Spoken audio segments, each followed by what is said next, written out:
Pois é, agora caminhando para outros detalhes apaixonantes que eu não tinha nem parado para pensar. E o próximo capítulo é intitulado Presente, Passado e Futuro. Conceitos que foram mencionados nos fatos referentes à situação do pós-guerra, que a gente acabou de tomar conhecimento, como é que é no mundo espiritual. Aí ele quer falar para nós como é passar o tempo. Então vamos à leitura. Passado, presente e futuro, visto pelo ponto de vista terreno. Perguntam em que momento eu preciso o presente se torna passado. Que hora que é passado? Eu acabei de falar, então o que eu acabei de falar já é passado. Mas então que hora o futuro se torna presente? É filosofia. Vamos à visão de muitos no mundo espiritual. Como eles comentam sobre isso no mundo espiritual. Por quê? Não tendo consciência do tempo, eles não têm consciência, porque não tem nada que mede, não tem calendário, não tem nada que meça relógio, por exemplo. Então, o presente e o passado são uma coisa só. Nós temos algo mais substancial para a gente deliberar, e é a nossa memória completa de tudo que aconteceu conosco quando a gente estava encarnado. Nossa memória é perfeita, todos os eventos e experiências das nossas vidas. Nossos pensamentos, nossas dúvidas estão infalível e indelevelmente gravados na placa da nossa mente. Não somos perpetuamente cercados pelo conteúdo, o tempo todo lembrando de tudo, não. Se desejarmos, puxamos. Nós não temos noite, apenas dia eterno.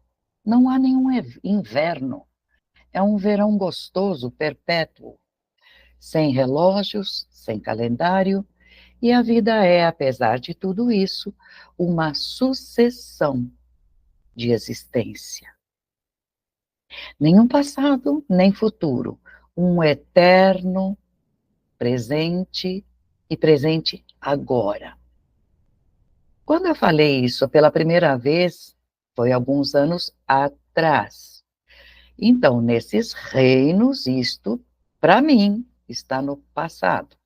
E foi um evento marcante, porque me permitiu acertar o que eu jamais deveria ter feito, e sou grato para sempre pela oportunidade de ter feito isto que estou fazendo agora, de consertar. Lembra que nós comentamos no livro 1, que ele bateu o olho no livro que ele escreveu, que não existe vida no mundo espiritual, que não existe mediunidade, tudo é coisa do demônio. Meu Deus, aquilo ele ficou desesperado.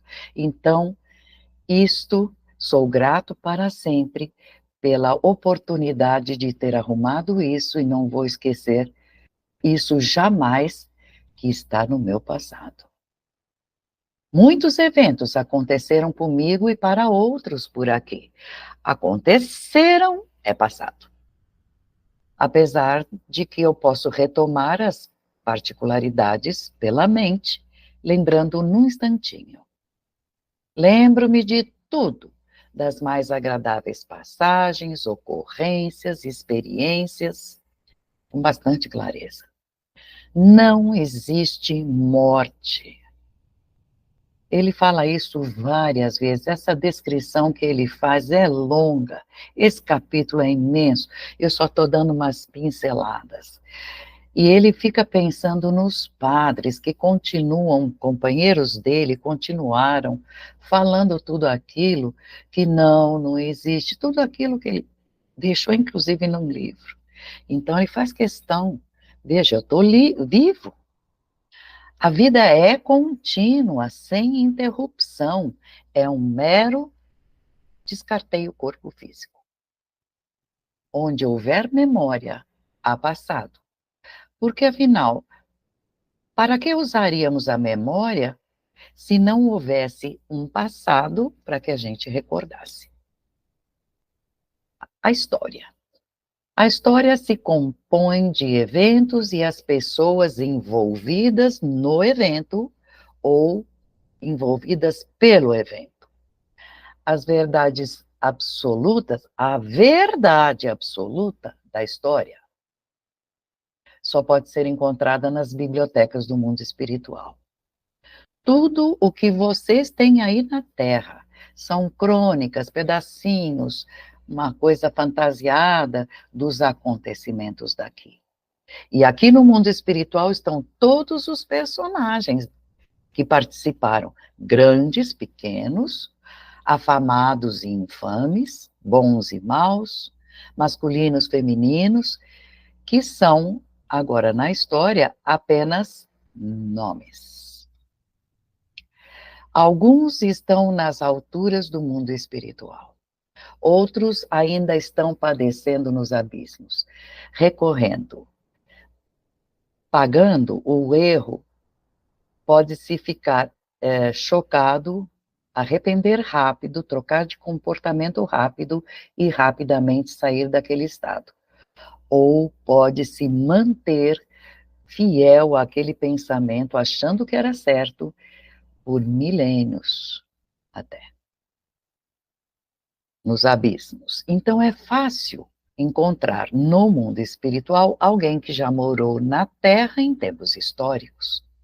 Por exemplo, meus interesses musicais me levaram a companhias prazerosas entre os mestres da música. Vai ter uma descrição dentro dessa coleção desses momentos que ele conheceu mestres da música. A leitura do livro inteiro vai ter que ser, é um convite que eu faço, não tem nada de vai ter que ser, mas eu faço o convite para que vocês baixem, porque os detalhes são muito minuciosos.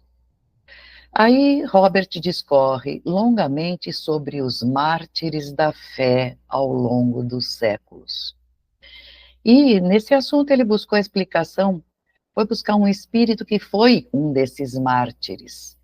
E ele explanou esse assunto de acordo com a verdade. Longa e muito profunda foi a explicação. Ele atravessou os tempos de fanatismos, de martírios, superstições diante das mediunidades, com aqueles que faziam intercâmbio entre os planos, as consequentes fogueiras, ataques aos hereges. Então, ele muda de assunto e o próximo é predições que vieram através das mediunidades. Uma profecia. Falei antes, aconteceu depois. Aqui acham muito estranho tanta importância que são dadas às predições que vêm do mundo espiritual. Por que vocês dão tanta importância? Qualquer espírito que prediz um certo evento corretamente, parece que prova que ele é confiável. Ah, se for o oposto, ele é um enganador, um demônio. Se não medimos o tempo no mundo espiritual, como é que podemos falar de um futuro e dar embasamento pelas palavras? Não dá para dar um pulo no futuro e trazer um pedacinho. Como é que esse progresso espiritual pode ter qualquer significado se não houvesse um futuro para obtê-lo? Será que tem um futuro que eu posso visitar? Aí ele comenta, almas que moram nas trevas, eles têm um futuro diante delas. Vão sair de lá. Vão sair daquela miséria, nem que leve eras. Esse é o futuro. Se vocês quiserem falar bastante, ler conectar com bastante futuro, leia o Apocalipse, porque muita coisa que está escrito no Apocalipse já está acontecendo. A concepção de que vivemos um eterno presente é errada. Eterno sempre é presente? Não, não. Nós todos esperamos pelo futuro, claro. As circunstâncias que nós não controlamos podem retardar o cumprimento daquilo que desejamos. Lembram que eu quis retornar à Terra e falar da verdade que eu encontrei depois que eu desencarnei? Depois de escrever aquele livro, justamente negando, criticando a comunicabilidade com o mundo espiritual? Lembram disso? A ajuda e o aconselhamento foi: espere um tempo futuro. Quando as circunstâncias permitirem, você fará. O tempo foi passando. Vários eventos menores deveriam acontecer. E enquanto isto, eu poderia me ocupar de várias maneiras. Eventos menores. Você tem que conhecer melhor, meu irmão, o mundo espiritual. Outro evento. Que médium você vai usar? Você já conhece? Tem que preparar um médium. Era uma época que não tinha mediunidade tão fácil assim. E ele continua: um dia o futuro se tornou presente e agora comecei a escrever sobre minha vida e todo esse trabalho já iniciado já é passado. Vocês têm seus dias marcantes, nós também temos, e este foi um dos meus tempos muito marcantes, quando eles me disseram: agora você pode falar com os seus da Terra. Eu posso imaginar a emoção dele. Nos reinos superiores do mundo espiritual vivem seres que são infinitamente mais sábios do que nós, de imenso conhecimento. Conhecimento e sabedoria combinados permitem que eles façam prognósticos bem acurados, baseados em diagnósticos das situações muito acurados, e que não podem ser encarados de forma nenhuma como fatalismo. Não, você está no dia tal, você vai acontecer tal coisa. Não é assim. Eu pude ver que houve muitos incidentes e contingências que poderiam ter transtornado completamente os planos de eu poder escrever novamente. O sempre presente e o sempre respeitado livre-arbítrio dos outros foi o principal item entre esses. Mas aconteceu que em nenhuma hora, em nenhuma ocasião, esses arranjos conflitaram com o desejo de alguém. Não conflitou. Então, aquela parte do plano acabou sendo concluída sem arrancos e sem retrocessos. Ele completa em latim: nihil obstat imprimatur, ou seja, nada foi obstáculo, imprima. Foi bem assim.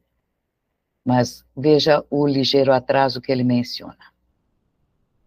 Este ligeiro atraso que vinha da parte dos encarnados vinha exatamente do meu amanuense terreno, o médium escolhido para escrever, Antony Borgia. Não era, segundo ele, o tempo mais propício para se encarar tal desígnio, porque a guerra se espalhou pelo mundo, a mente das pessoas desviou para outros assuntos, com certeza, né, de natureza completamente material.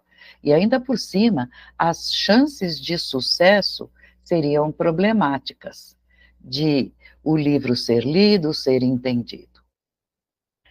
As previsões do futuro, como somos capazes de dar de vez em quando, pelo menos nos assuntos materiais, são baseadas em fatores definidos. Nós somos capazes de exercitar os poderes das nossas mentes e podemos, algumas vezes, olha o susto para você, podemos, algumas vezes, ver as mentes das pessoas e, assim, exercitar os poderes das nossas mentes e ver que certos resultados serão observados em alguma situação. Eu olhei, eu vejo o que ele pensa e vai dar certo. É sem detalhe de circunstância que vai levar ao sucesso, eventualmente, o resultado de sucesso. É como ele compara com previsão do tempo. Os peritos podem dar a previsão. Tem isso, tem aquilo, pressão baixa, baixa frente fria e tal. Pode acontecer algum vento que torne falso tudo aquilo que ele previu. E assim, não é a cara do que acontece com as mentes humanas? A verdade é que poucas pessoas na Terra sabem da extensão em que suas atividades materiais, vou repetir, o pessoal da Terra, pouquíssimos têm noção da extensão em que as atividades materiais estão sendo assistidas e conduzidas por amigos invisíveis. Mas envolve muito trabalho de nossa parte, onde devemos influenciar gentilmente as mentes ao seu favor. Aqueles dos reinos mais elevados sabem o que está no futuro, mas sabem que nada está pré-determinado. Todo o conhecimento dos que me ajudaram foi usado em benefício dos planos como um todo. E há a sabedoria deles aplicados juntos aqui, dando a inspiração que se difunde do mundo espiritual e é transmitida em direção à Terra. A gente não tem noção disso. Não há dúvida de que nós não temos um destino definitivo. Nós não temos. Devemos progredir espiritualmente para que possamos atingir o céu mais elevado e, portanto, atingir maior felicidade. Mas cada um vai usar formas diferentes. Encarnados têm visão limitada, mas têm o direito de exercitar o livre-arbítrio. Nós podemos sugerir uma certa estrada para a sua jornada na Terra. Se houver uma desaprovação do encarnado e ele desejar continuar do jeito dele, que se cumpra a sua escolha, sem dúvida. Nós não estamos aqui no mundo espiritual especialmente para pensar por vocês, nem para dar para certas pessoas com mentes comuns a posse de informação que lhes daria uma vantagem material. Olha, tal empresa vai falir, vende as suas ações. Jamais. Nós não somos adivinhos, mas estamos ansiosos para ajudar os nossos amigos na Terra a superarem suas dificuldades nas vidas. Suavizar um pouco seu caminho. E tudo isso é parte de um grande projeto para o nosso progresso espiritual. Até a próxima.